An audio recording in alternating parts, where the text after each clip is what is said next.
शहर की भीड़भाड़ से दूर एक पुराना बंगला था, शांतिवन विला। यही बंगला अब सिया और उसकी मां का नया घर था। पिता की मौत के बाद मां बेटी ने शहर छोड़ दिया था।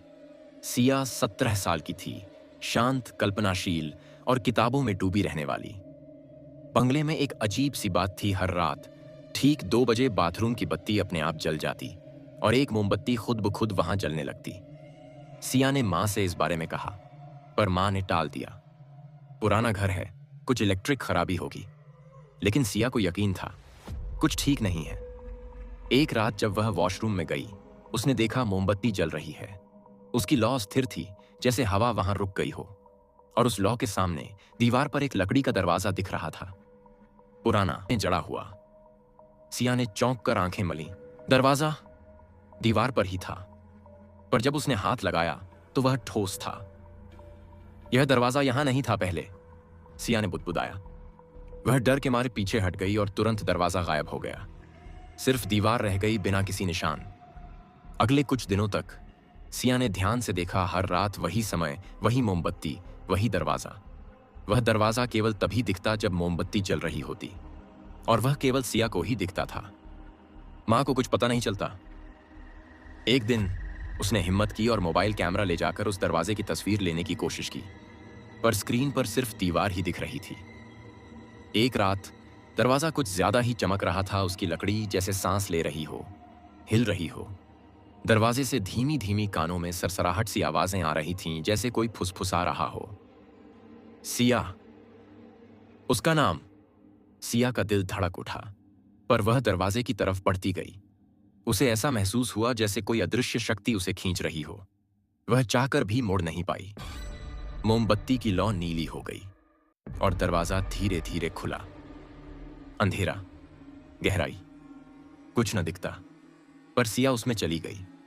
जैसे ही सिया दरवाजे के उस पार गई, जमीन उसके पैरों से खिसक गई। वह एक अजीब सी सुरंग से गिर रही थी। चारों ओर चीखें, फुसफुसाहट। गिरी तो उसके नीचे एक काली जमीन थी, बर्फ सी ठंडी और एकदम सूनी। सामने एक लंबा हॉल था, दीवारों पर हजारों मोमबत्तियां जल रही थीं। हर मोमबत्ती के सामने एक चेहरा, किसी की आंखें बंद, किसी की खुली, किसी की मुस्कुराती तो किसी की रोती हुई। सिया ने देखा, एक मोमबत्ती के सामने उसी का चेहरा जल रहा था। मैं यहां क्यों हूं? उसने कांपती आवाज में पूछा। एक छाया उसके पास आई, लंबी, बिना चेहरा, सिर्फ साया। उसने कहा, तुम वह चुनी गई हो जो दरवाजे के पार गई। हर 100 साल में एक आत्मा चाहिए जो खुद चलकर इस द्वार में आए। सिया ने डरते हुए पूछा, मुझे क्या करना होगा? तुम्हें मोमबत्ती बुझानी होगी। अगर बुझा दी तो सब रुक जाएगा, अगर नहीं तुम यहीं की हो जाओगी। हॉल में जोर की चीखें गूंजने लगीं। मोमबत्तियां एक एक करके तेज जलने लगीं और उन चेहरों की आंखें खुल गईं। सिया दौड़ी। उसने अपने चेहरे वाली मोमबत्ती तक पहुंचने की कोशिश की, लेकिन रास्ते में सैकड़ों काली आकृतियां उसे रोकने लगीं। कोई हाथ पकड़ता, कोई बाल खींचता। उसने हिम्मत की और दौड़ते हुए अपनी मोमबत्ती तक पहुंची। उसके हाथ जलने लगे, पर उसने सांस रोककर फूंक मारी। जैसे ही मोमबत्ती बुझी, पूरी दुनिया कांप गई। हॉल गिरने लगा, दीवारें टूटने लगीं, सब कुछ खुलने लगा, परछाइयां चीखती हुई गायब होने लगीं। सिया की आंखों के सामने अंधेरा छा गया।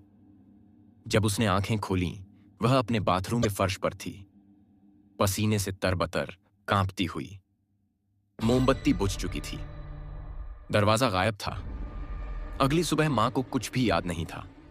सिया ने उन्हें कुछ नहीं बताया, पर सिया बदल चुकी थी। वह अब रात को कभी उस बाथरूम में नहीं जाती थी, कभी नहीं। पर एक रात कुछ हफ्तों बाद वह गलती से 2 बजे उठ गई और बाथरूम से एक लौ की झलक दिखाई दी।